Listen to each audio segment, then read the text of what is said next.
Sir అంటే మీ సమయం అయిపోయింది కానీ మీకే క్విక్ క్వశ్చన్. ఇప్పుడు యాక్చువల్గా ఏంటంటే అందరూ మీరు చాలా సందర్భాల్లో చెప్పుంటారు, కానీ కొంచెం సైంటిఫిక్గా దీంట్లో చెప్పే ప్రయత్నం చేయండి. ఇది జనరల్ డిబేట్ కదా, అకాడమిక్ అనుకోండి.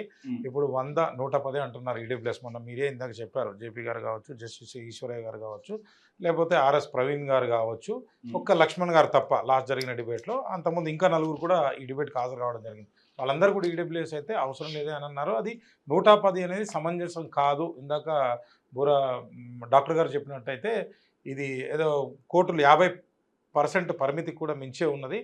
100 ఉంటే మరి 110 ఉద్యోగాలు ఎట్లా సృష్టించారు? కొంచెం సైంటిఫిక్గా చెప్పండి, జనరల్గా కాకుండా. ఇప్పుడు 100 ఉంటే 100లో 10 తీసి 50లో 40 చేసి ఇస్తలేరు.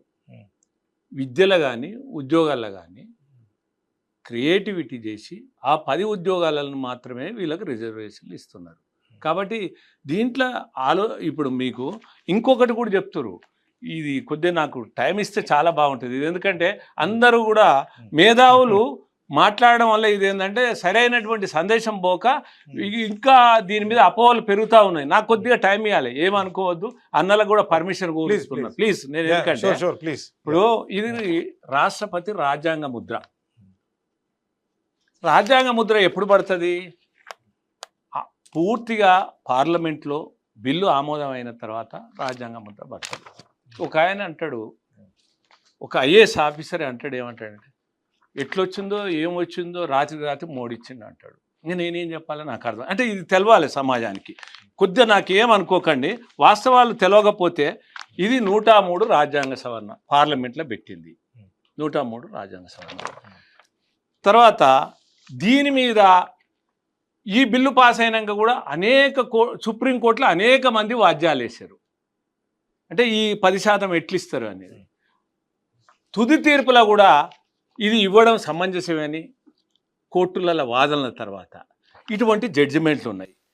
ఈ జడ్జిమెంట్లు ఉన్న తర్వాత అసలు ఈ రిజర్వేషన్లు అనేది, ఈ ఉద్యమం అనేది ఉమ్మడి రాష్ట్రమైనటువంటి ఆనాడు ఆంధ్రప్రదేశ్లో లేవనెత్తడం జరిగింది. ఆనాడు జరుగుతున్నటువంటి ఉద్యమంలో ఒక ఎంఆర్పిఎస్ ఉద్యమం, అదేవిధంగా బీసీ ఉద్యమంతో పాటు ఈబీసీ ఉద్యమం కూడా మేము చేయడం జరిగింది. ఈ 3 ఉద్యమాలు కూడా మేము అందరం కలిసి చేసినాం.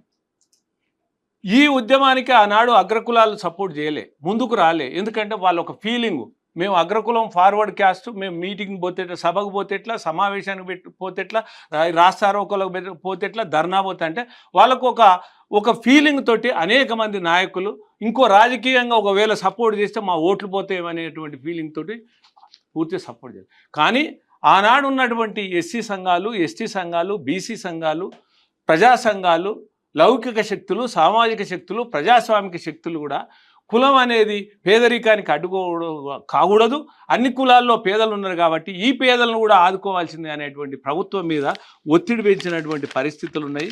దానికి మీకు